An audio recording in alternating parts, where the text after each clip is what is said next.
Diwajibkan pas tikungan tangga itu harus kita mengucapkan salam. Assalamualaikum. Kadang-kadang ada sejenis kayak macam ular hitam di situ yang nggak boleh diganggu karena penunggu di wilayah. Nah, ada 3 orang anak di situ pada nyuci karpet. Dipanggil dari, padahal dia di seberang sana, dipanggil dari arah yang bawah pohon-pohon itu, ada nenek-nenek manggil. Di wilayahnya itu memang ada penunggunya buaya, cuman biasanya buaya itu nggak galak. Oh, ramah malah. Ramah, cuman kadang-kadang ya justru kalau ini buaya beneran kan mungkin dikit. Kalau itu mah Enggak, cuma nongol.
Sampurasun, Assalamualaikum warahmatullahi wabarakatuh. Jumpa lagi dengan saya Feni Ramasutedi dalam segmen Kiamat Kisah Malam Jumat. Hari ini saya keluar dari Saung Kiamat. Saya menuju ke lokasi yang dimana kata warga setempat, tempat itu penuh misteri. Di mana yo? Yes, masih di daerah wilayah Bogor dan tepatnya di Cilengsi. Saya hari ini bertamu ke sahabat Feni Ramasutedi, di mana beliau adalah seorang penggali kubur dan tentunya selama melakukan pekerjaan ada pengalaman-pengalaman atau ada hal-hal misteri yang bisa kita bagikan kepada sahabat FRS. Oke, nggak usah lama lagi, langsung saja saya kenalkan kepada sahabat FRS malam ini. Ya. Assalamualaikum Pak. Waalaikumsalam. Bapak dengan Bapak siapa? Bapak Amri. Bapak Amri. Bapak kabarnya baik-baik aja? Alhamdulillah. Sehat ya Pak? Sehat. Alhamdulillah. Nah, kalau boleh tahu, Bapak Amri itu tinggal di daerah Citerep itu sejak tahun berapa? Saya masuk wilayah Citerep tahun 96. 96 ya. Dan bekerja menjadi penggali kubur? Saya menjadi penggali kubur sekitar tahun 94. 94. Ya. Oh, lama sekali sampai sekarang, Pak. Iya. Nah, sekarang ini saya berada di daerah Citerep kan. Nah, kebetulan memang di daerah Citerep itu di wilayah pemakaman itu ada tempat yang dimana konon katanya menurut warga setempat itu tempatnya misteri sekali, terdapat kali dan terdapat apa namanya itu ya Pak ya, gali pasir itu ya Pak ya. Nah itu gimana Pak ceritanya? Bapak kan sampai kalau kita Bapak bilang tadi di jalan menuju Pengkolan yang itu juga serem tuh Pak ya. Serem. Nah itu gimana ceritanya Pak? Waktu itu kadang-kadang kalau kita mau ke permakaman diwajibkan pas tikungan tangga itu harus kita mengucapkan salam. Assalamualaikum gitu. Kadang-kadang ada sejenis kayak macam ular hitam di situ yang nggak boleh diganggu karena penunggu di wilayah. Warga setempat tahu Pak? Tahu. Tahu semua. Ularnya sebesar apa? Sebesar paha, warna hitam pekat. Oh, nggak lurik ya Pak ya? Tidak, hitam pekat. Betul.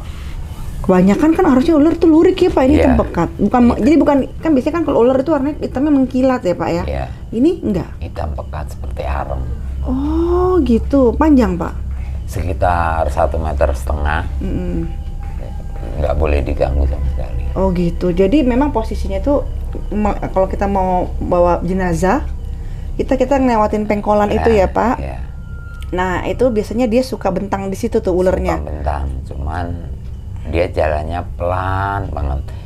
Kita nggak harus nunggu dia lewat dulu.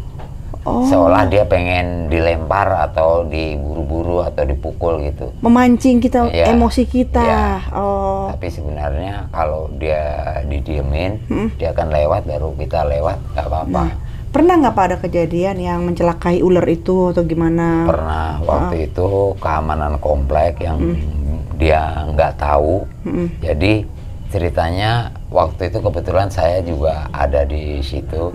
Dia lempar ular itu, saya pengen, cuman sebelumnya saya bilang Pak jangan dilempar, terlanjur dilempar. Oh. Tapi emang nggak kena. Setelah ular itu nyebrang ke pagar bambu, saya lihat itu badannya, kepalanya masuk, tapi sepotong dari kepalanya nggak kelihatan. Oh gitu kan, Kelihatan iya badannya. logikanya kan harusnya kelihatan ya Nah, Pak. Misalnya tadi logikanya. tembok nih, ular lewat pagar bambu. sini. Jadi kalau dia logikanya kalau lewat di sini, Heeh. kita lihat palanya ada, Iya dong. tinggal buntut, tapi palanya nggak ada. Oh. Jadi hilang begitu Hilang aja. begitu aja ya Pak ya? Iya. Oh jadi kayak gitu. Nah berarti tentang cerita tentang ular itu memang udah menjadi cerita dari warga udah lama ya Pak? Udah seperti kayak legenda. Legenda ya Pak ya? Iya. Tapi kalau warga sendiri udah banyak tahu ya Pak ya? Berarti yang bahaya itu kalau dari warga luar yang tidak tahu ya Pak? Pendatang ya Pak ya? Pendatang memang. Kita harus kasih tahu. Nah biasanya dia keluar itu siang atau sore atau malam? Dia nggak tentu waktu, kapanpun dia kadang-kadang keluar karena dia ngerasa wilayah dia daerah permakaman itu. Nah waktu kejadian yang keluar itu siang sore tuh? Waktu itu pagi. Pagi ya Pak ya? Sekitar jam 9, jam 8. Oh, masih pagi banget Pak. Pagi. Oh gitu. Nah kalau misalnya lagi bawa jenazah nih Pak, tiba-tiba ada ular itu tuh Pak lewat, kita harus diam. Memang nggak mau, kita nunggu. Nunggu dia lewat. Gitu ya Pak ya. Ya memang udah menjadi kayak sebuah kebiasaan adat di wilayah tertentu ya Pak ya, seperti itu. Jadi kita harus menghormati ya Pak ya. Dan bukan hanya adat istiadat di daerah sini, tentunya setiap tempat tuh pasti ada adat istiadat. Nah itu gimana ceritanya tuh Pak yang Bapak bilang katanya di pemakaman itu kan ada kali, katanya serem. Tuh gimana tuh Pak ceritanya? Ceritain dong, Pak. Memang kali itu dari dulu memangnya menyeramkan. Dulu di situ di bagian bawah makam sekali itu ada sepetak sawah. Iya. Sepetak sawah itu dulu memang pernah digarap sama penduduk setempat. Iya. Hanya karena dia itu ditanamin subur sekali padinya itu. Bahkan digarap itu saat itu dia bawa bekal. Iya. Dia makan hanya karena nggak nawarin karuhun yang di situ. Dia makan begitu aja lahapnya. Besok-besoknya dia ke situ lagi ngeliat yang namanya belut segede guling. Ya Tuhan, gede banget Pak. Belut segede guling, langsung dia pulang sakit. Oh. Hampir 2 bulan. Hampir 2 bulan Pak. Sakitnya. Wah, lama sekali. Itu hanya karena nggak nawarin saat dia makan. Itu di atasnya kali, sekali Di atas bawah kali. makam. Nah untuk kalinya sendiri memang itu ada yang pohon-pohon pisang yang agak dalam. Itu dulu memang ada cerita anak-anak waktu saat mau menjelang bulan puasa biasanya diadakan untuk cuci-cuci karpet buat terawih. Nah, ada 3 orang anak di situ pada nyuci karpet. Dipanggil dari, padahal dia di seberang sana. Dipanggil dari arah yang bawah pohon-pohon itu, ada nenek-nenek manggil. Iya. Dia datang ke situ, 3-3-nya, 2 pertama tenggelam, yang satu mau nolongin ikut ke bawah. Jadi numpuk tiga-tiganya ada di dalam air itu. Satu lokasi berarti. Satu lokasi. Pak? Oh jadi dia dipanggil nenek-nenek gitu Pak? Iya. Oh ceritanya seperti Iya. itu. Oh. Nah, setelah warga tahu ada yang tenggelam ditolongin, padanya termasuk saya. Itu nyelam di nggak terlalu dalam, dalamnya sekitar 1 dada. Oh nggak dalam ya Pak? Kami tenggelam ke situ. Diraba-raba pun nggak ada, bahkan akhirnya hampir setengah jam. Ban itu juga nggak luas. Nah akhirnya di Sareatan Orang Pintar kami nyebur lagi, dan ada numpuk 3 biji ada di jenazah itu. Numpuk Pak? Numpuk. Ya kok begitu, numpuk begitu Iya, ya Pak? numpuk Ya itu Allah ada 3 Gusti. biji. Ya Allah. Meninggal semua. Meninggal semua ya Pak ya? Semua. Itu memang kali di situ tuh Bapak tadi sebelum itu pernah cerita bahwa kali itu bebas polusi ya apa Pak? Bebas limbah. Bebas limbah ya Pak ya? Bebas kotoran. Memang Iya. dirawat, dijaga atau bagaimana? Bukan. Jadi air itu belum ada pabrik yang buang limbah di situ, emang nggak boleh. Itu juga air langsung dari Gunung Pancar. Oh bagus dong. Jadi alirannya bening. Kalau kadang-kadang musim kemarau, kebanyakan warga di sekitar Gunung Sari kita ambil nyuci semua di situ.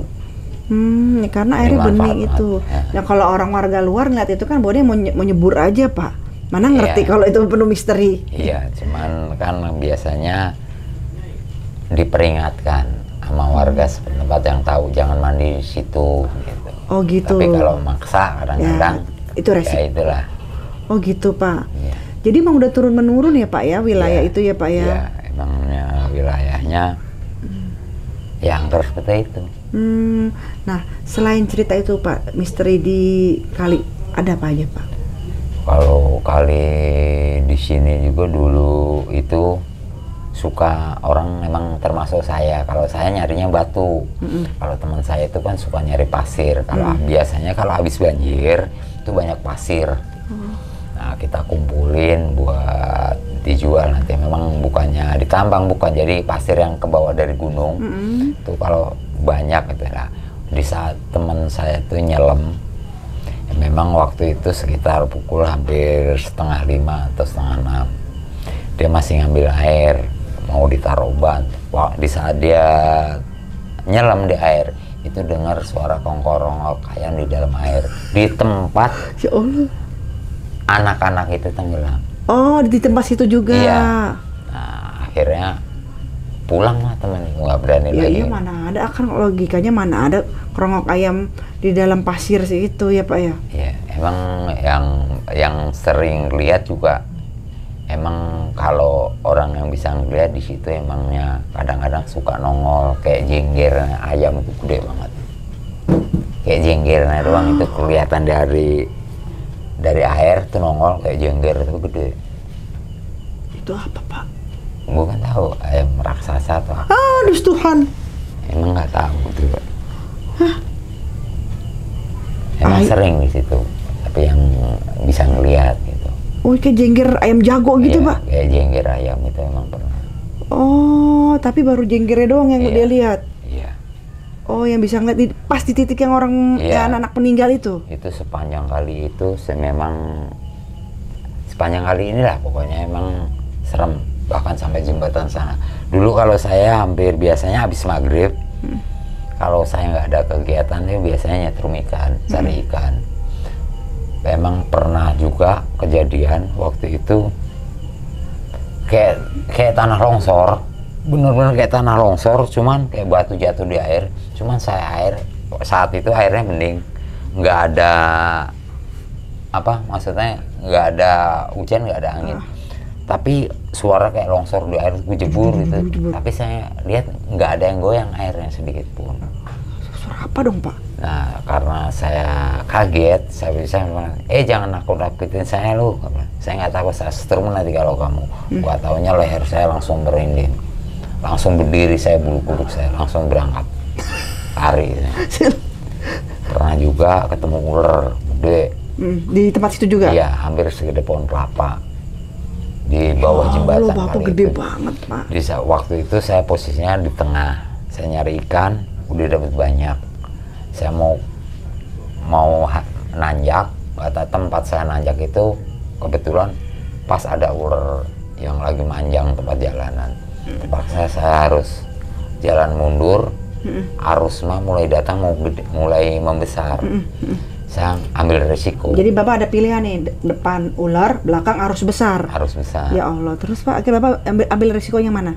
Ambil arus air itu yang udah mulai agak membesar, tapi belum besar sekali. Akhirnya ya mungkin masih panjang umur, masih bisa selamat sampai ke pinggir sebelah sana. Oh ya Allah. Nah ular segede pohon kelapa mah gede banget, atau itu warnanya apa Pak? Sanca, warnanya hitam. Oke. Belang-belang, ya kayak macam sanca, tapi memang ular penunggu conveyor. Oh gitu, apa Pak? Ya, penunggu conveyor. Conveyor situ. Ya, penyeberangan. Oh gitu Pak, ya Allah. Itu emang sering makan korban. Setelah kejadian itu menjelang 2 hari, itu ada yang naik motor sepi jatuh ke situ, teman juga. Teman Bapak? Ya Allah, kasihan. Meninggal Pak? Meninggal. Padahal istilahnya kalau itu kan seharusnya teman Bapak kan juga tahu wilayah ya Pak ya? Memang itu kayak tanda-tanda kalau ular itu mulai muncul biasanya mau ada kejadian atau korban.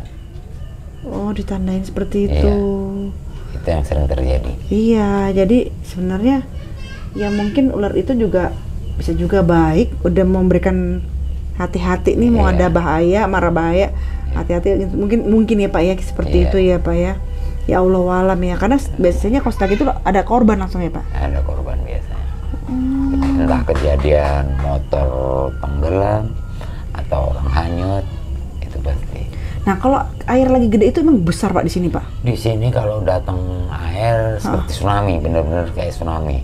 Ya Allah. Bahkan di conveyor sana di bendung,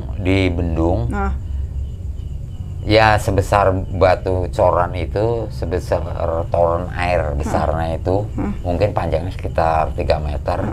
Torennya juga ukuran yang udah 500 liter itu, lebih besar dari drum, itu pun hanyut. Wah, kalau datang air itu besar banget itu mah kalau untuk ukuran itu. Bener-bener kayak tsunami. Kayak tsunami bener itu. Iya benar. Kalau di sini lagi datang air. Itu terakhir kejadian tahun berapa Pak? Itu setiap tahun kalau air itu setiap musim hujan. Pasti ya Pak ya. Pasti datangnya. Tahun ini? Tahun ini sih belum terlalu besar, nggak kayak tahun-tahun kemarin yang sampai Gunung Pancar longsor itu. Kan ada kejadian tuh Pak, Gunung Pancar longsor. Ya, itu di sini juga kayak tsunami gede sekali. Pasti kena imbasnya ya Pak ya. Imbas. Iya, karena alirannya tuh nih dari aliran Gunung Pancar. Iya. Cuma ini sungai bebas limbah, jadi masih bersih, masih itu. Memang kalau di saat datang awal memang kotor, butek kotor. Cuman istilahnya kita bisa tunggu air besar di sini. Air datang besar gini kita bisa 2-3 jam pasti surut karena dataran tinggi airnya cepat. Oh iya benar. Cepat datang, cuman waspada. Kita harus paham banget kalau kita tukang main di kali sini, ya macam saya tukang nyari ikan, kita harus ada tanda-tanda. Misalkan di atas sana mulai gelap atau geluduk bunyi, nah itu berarti hujan. Kita juga harus merhatiin arus air. Air itu kalau udah mulai ada sampah yang ke bawah, itu air mau datang gede, mau datang air, kita harus siap-siap minggir itu. Jadi Bapak nandainnya gitu ya? Nanda. Saya juga waktu kemarin itu nyari ikan ceritanya, kebetulan sama adik yang RT sekarang ini, dia pakai jala, saya pakai strum. Karena saya istirahat dulu sambil ngerokok di tengah-tengah kali, kan di situ ada batu. Tapi sambil ngerokok itu ada kayak macam botol bekas begini pada hanyut. Saya teriak, awas air mulai pasang. Saya nanjak nggak taunya ikan saya sendiri ketinggalan. Ya, sayang sekali. Iya, habis itu. Habis deh. Di sana adanya ikan apa sih Pak? Ya campur sih, kadang ada gabus. Baru kemarin malam, saya malam Jumat kemarin habis hadat di musola, Sekitar habis sisa saya turun ke kali. Nggak ada orang satupun, sendiri. Saya dapat ikan mas yang sekitar gedenya 2 kiloan, warnanya putih, merah buntutnya. Cakep banget, Pak. Ya, cuman karena fenomenanya di sini nggak boleh bawa ikan mas dari kali. Biasanya ada penunggunya. Itu pemiliknya ada. Pemilik maksudnya kayak macam jenis ini. Bapak lepas lagi? Saya lepas lagi. Nggak mau Bapak pelihara? Nggak. Takut ya? Takut. Takut. Saya lepas karena saya pikir, saya bilang kalau memang di sini habis nggak ada cacat. Biasanya kalau sepengetahuan saya, kalau udah ada coplok sisiknya 1 atau 2, itu dia nggak mau lagi miara ikan itu. Dikasihin teman itu, saya lihat masih mulus, makanya Cakep saya ya? lepas kembali. Cakep, Pak. Ikan mas putih belakang buntutnya merah, Pak. Iya. Mana ada? Iya, Jarang, merah. Pak. Iya, gede 2 kilo itu. Iya, Oh, hampir jadi saya bawanya hampir begini. jadi memang ceritanya juga cerita rakyatnya seperti itu ya, Iya. Pak ya, bahwa kalau ketemu ikan seperti itu nggak boleh ditangkap ya, Pak. Nggak boleh.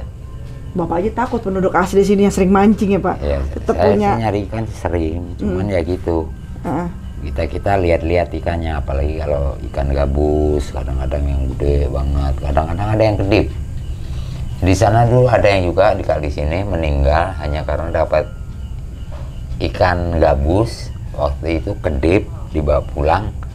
Kebetulan di jalan ada yang nawar, dijual. Nah langsung dipotong, sampai rumah anaknya meninggal, yang ngejual.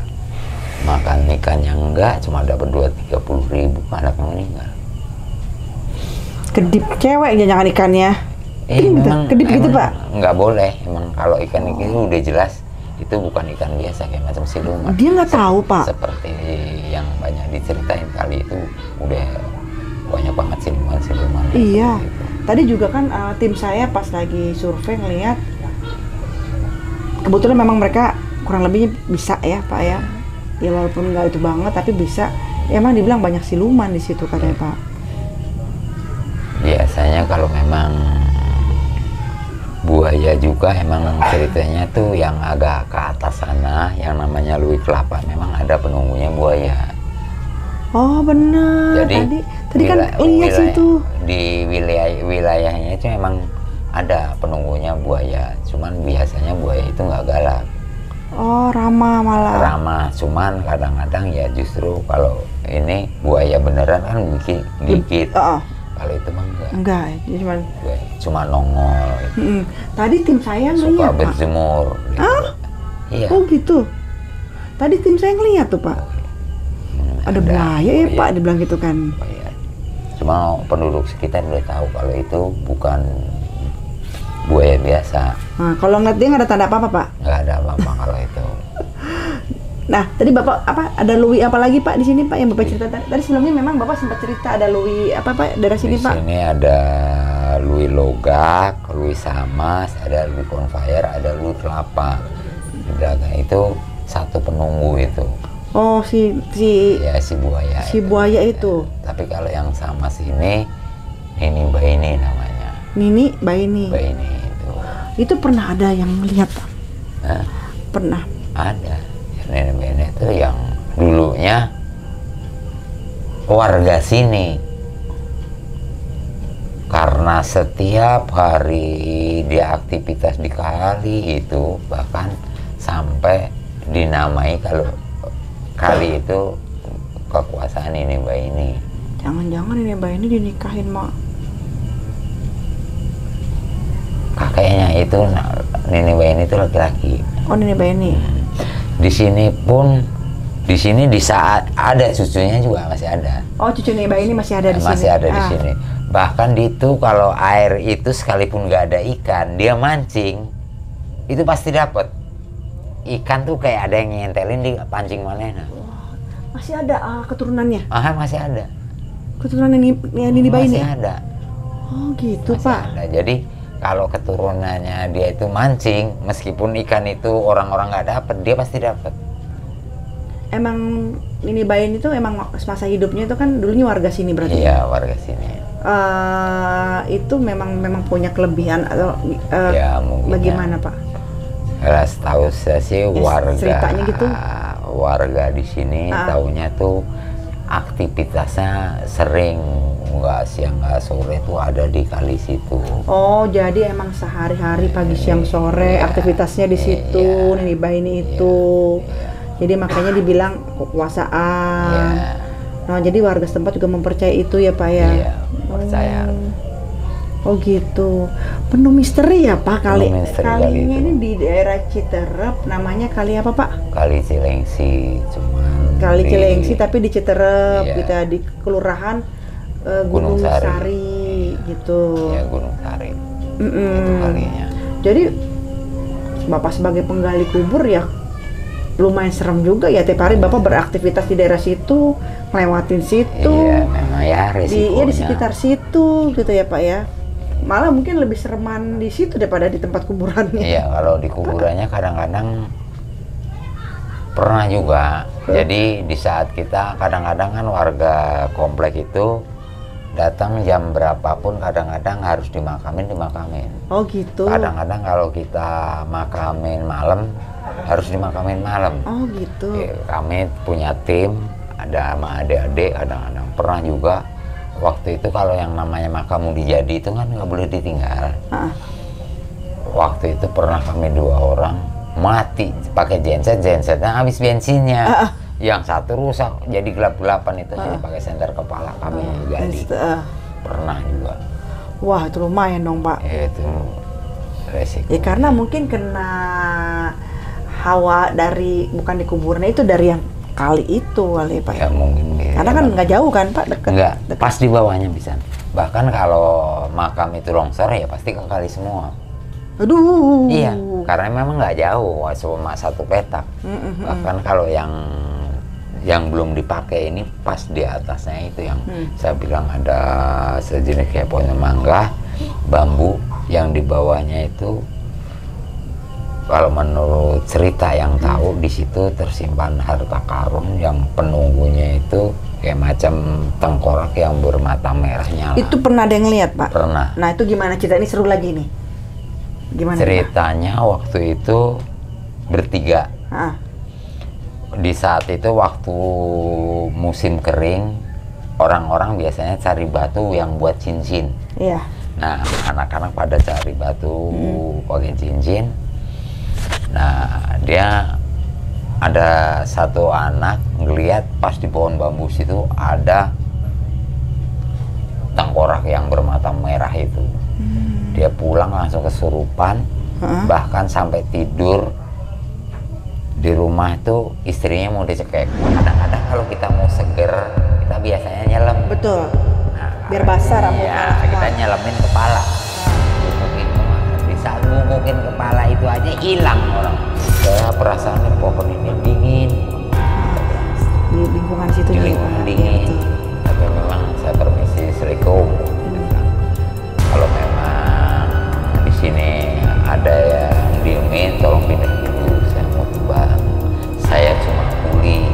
Semua orang kerja. Kalau nanti saya terbang, kalau ada apa-apa, kayak ke saya hanya kuli kerja. Yang tukang syariat itu sampai 8 orang dia panggil. Ada yang jin ngesot, ada yang jin gaku. Yang di situ? Nenek-nenek, iya dari pohon itu. Kamu habis ngapain tadi? Tidur apa? Di kepala orang. Aduh ya Allah. Kamu di atas makam Mak Duha itu istilahnya dulunya. Dia tukang apa lu? Tukang dukun beranak daerah sini. Saya gedorin di atas makamnya, dia gantian